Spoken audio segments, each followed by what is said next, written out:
députés du Nord pour vous remercier.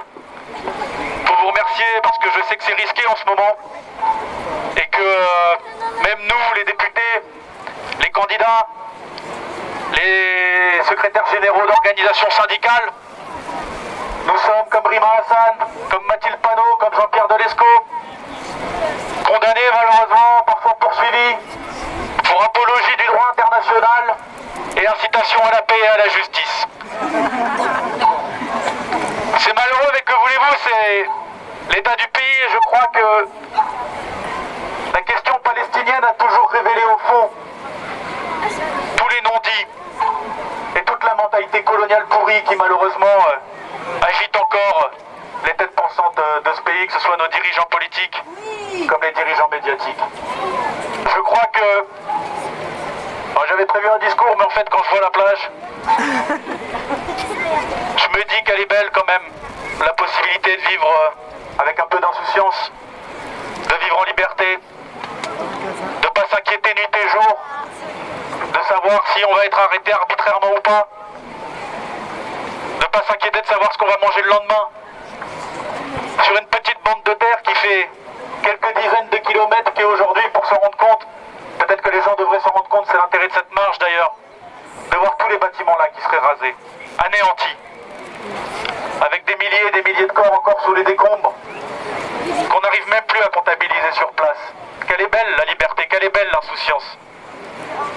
Alors je le dis aussi, qu'est-ce que c'est beau ce qu'on fait.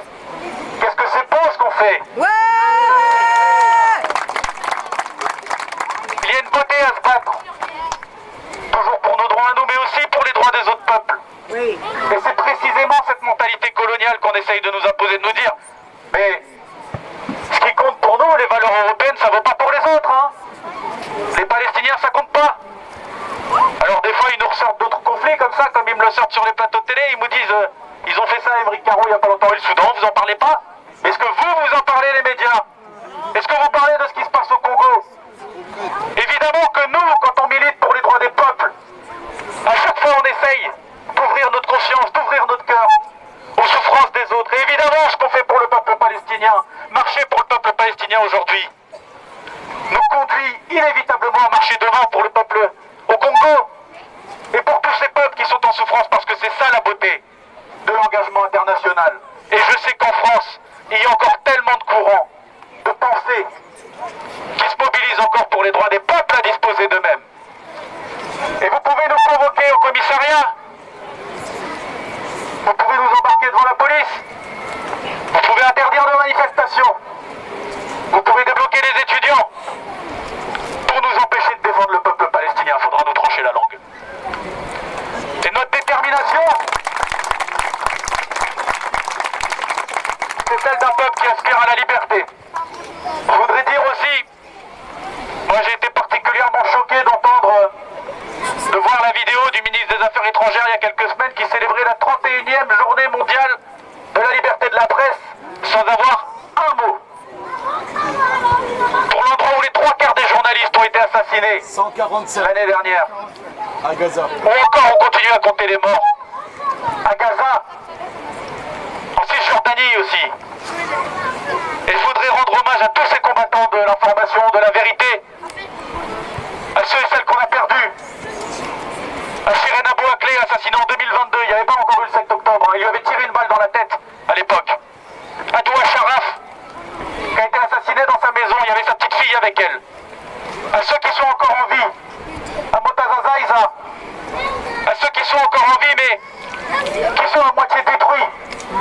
Je pense à Wael Al-Dardou, un journaliste courageux qui a appris en direct la mort de ses 2 enfants et de sa femme, en direct. À ceux qui n'abandonnent rien, qui ne lâchent rien. Eux font tous les sacrifices pour pouvoir faire en sorte que la vérité accède aux consciences. Alors si eux ils le font, c'est notre devoir à nous de marcher tous les jours. Et quand j'entends sur les plateaux télé des gens avoir la seule préoccupation de dire mais M. Guiraud, génocide quand même, vous y allez un peu fort. Et l'essentiel du débat c'est ça, c'est on devrait savoir si c'est un génocide ou pas, mais comme a dit mon collègue Émeric Caron, mais appelez-le comme vous voulez. Mais pourquoi vous n'êtes pas dans la rue alors? Ouais! Parce que c'est ça l'objectif, c'est de bondir de polémique entre